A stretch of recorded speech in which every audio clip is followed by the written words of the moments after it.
अस्सलाम वालेकुम। SM Islamic Urdu में आपको खुश आमदीद। करोड़ों दरूद नबी पाक सल्लल्लाहु अलैहि वसल्लम और आपकी आल पर जिन्होंने हमें राह हिदायत दिखाई। आज की वीडियो शुरू करने से पहले हमारी अपने नाजरीन से गुजारिश है कि अल्लाह और उसके प्यारे हबीब सल्लल्लाहु अलैहि वसल्लम का पैगाम पूरी दुनिया में पहुँचाने में हमारी मदद करें। वीडियो को लाइक और चैनल को सब्सक्राइब करें और कमेंट करके अपनी राय का इजहार करें। प्यारे आका सल्लल्लाहु अलैहि वसल्लम की दुनिया में तशरीफ़ आवरी से पहले खाना काबा बुतों का मस्कन था, जो पत्थरों के बने हुए थे, जिन्हें मुशरिकीन मक्का पूजते थे और जिन्हें वो अपना खुदा मानते थे। लेकिन हजूर नबी अकरम सल्लल्लाहु अलैहि वसल्लम ने खाना काबा को बुतों से पाक किया और सबको इस्लाम की दावत दी और पत्थरों की इबादत से मना फरमाकर एक माबूद हकीकी की इबादत करने का हुक्म सादिर फरमाया। लेकिन खाना काबा की दीवार में एक ऐसा पत्थर भी चुन दिया जिसको बोसा देना लाजम करार दिया। इस मुबारक पत्थर का नाम हजर अस्वद है। हजर अस्वद अरबी ज़ुबान के दो अल्फाज का मजमूआ है। हजर अरबी में पत्थर और अस्वद स्याह और काले रंग को कहते हैं। हजर अस्वद वो काले रंग का पत्थर है जो काबे की जनूब मशरकी दीवार में नस्ब है। इस वक्त ये 3 बड़े और मुख्तलिफ शक्लों के कई छोटे टुकड़ों पर मुश्तमिल है। ये टुकड़े अंदाज़न 2.5 फुट कतर के दायरे में जुड़े हुए हैं, जिनके गिर्द चांदी का गोल दायरा बना हुआ है।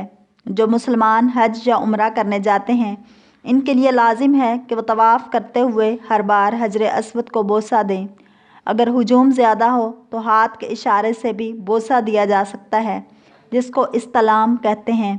इसके बारे में अहादीस में लिखा है कि ये पत्थर जब जन्नत से उतारा गया था तो इस वक्त बिल्कुल सफ़ेद था और इसका नाम हजर अबियत था, यानी सफ़ेद पत्थर, जो बाद में हवादिस ज़माना और बनी आदम के गुनाहों की वजह से स्याह हो गया। तारीख़ इस्लामी में कुछ ऐसे वाक़यात मिलते हैं जिनमें यह तज़किरा है कि हजर अस्वद को चोरी किया गया और उसको तोड़ने की कोशिश की गई। इस्लामी रवायात के मुताबिक हज़रत इब्राहीम अलैहिस्सलाम और उनके साहिबजादे हज़रत इस्माईल अलैहिस्सलाम खाना काबा की तामीर कर रहे थे तो हज़रत जिब्राईल अलैहिस्सलाम ये पत्थर जन्नत से ला कर दिया, जिससे हज़रत इब्राहीम अलैहिस्सलाम ने अपने दस्ते मुबारक से दीवार काबा में नस्ब किया। हज़रत इब्राहीम अलैहिस्सलाम के बाद सबसे पहले कबीला बनु जुरहम के मुतालिक मिलता है कि इन लोगों ने हजर अस्वद के साथ छेड़छाड़ की थी।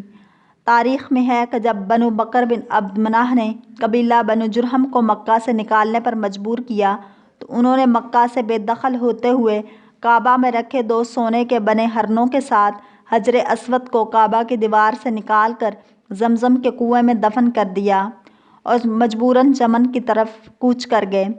अल्लाह ताला की हिकमत देखिए कि यह पत्थर ज़्यादा अरसा जमज़म के कुएं में नहीं रहा। जिस वक्त बनु जुरहम के लोग हजर अस्वद को जमज़म के कुएं में छुपा रहे थे, एक औरत ने उन्हें ऐसा करते हुए देख लिया था। इस औरत की निशानदही पर हजर अस्वद को जमज़म के कुएं से निकाल लिया गया था। इस पत्थर के बहुत से फ़ज़ाइल हैं, जैसा कि हज़रत अब्दुल्ला बिन अम्र रज़ी अल्लाह ताला अन्हु बयान करते हैं कि मैंने नबी करीम सल्लल्लाहु अलैहि वसल्लम को यह फरमाते हुए सुना, बिलाशुबा हजर अस्वद और मकाम इब्राहीम जन्नत के याकूतों में से याकूत हैं। अल्लाह ताला ने इनके नूर और रोशनी को ख़त्म कर दिया है। अगर अल्लाह ताला इस रोशनी को ख़त्म न करता तो मशरिक़ और मग़रिब का दरमियानी हिस्सा रोशन हो जाता। हज़रत इब्ने अब्बास रज़ी अल्लाह ताला अन्हु बयान करते हैं कि रसूलुल्लाह सल्लल्लाहु अलैहि वसल्लम ने फरमाया, हजर अस्वद जन्नत से आया तो दूध से भी ज़्यादा सफ़ेद था और इसे बनी आदम के गुनाहों ने स्याह कर दिया। हज़रत इब्ने अब्बास रज़ी अल्लाह ताला अन्हु बयान करते हैं, नबी करीम सल्लल्लाहु अलैहि वसल्लम ने हजर अस्वद के बारे में फ़रमाया, अल्लाह की कसम, अल्लाह ताला उससे क़यामत को लाएगा तो इसकी आँखें होंगी जिनसे ये देखेगा और ज़ुबान होगी जिनसे बोलेगा और हर इस शख्स की गवाही देगा जिसने इसका हकीकी इस्तलाम किया होगा। हज़रत इब्ने उमर रज़ी अल्लाह ताला अन्हु बयान करते हैं, नबी करीम सल्लल्लाहु अलैहि वसल्लम ने फरमाया, इसको छूना गुनाहों का कफ़ारा है। यूँ तो हजर अस्वद एक पत्थर है, मगर जिसकी ताज़ीम व तकरीम का हुक्म नाजिल हो जाए वो इबादत बन जाती है। अगर आपको हमारे इस्लामिक वीडियोज़ पसंद आएँ तो लाइक, शेयर और सब्सक्राइब करें ताकि ऐसी इस्लामिक वीडियोज़ आप तक पहुँचती रहें।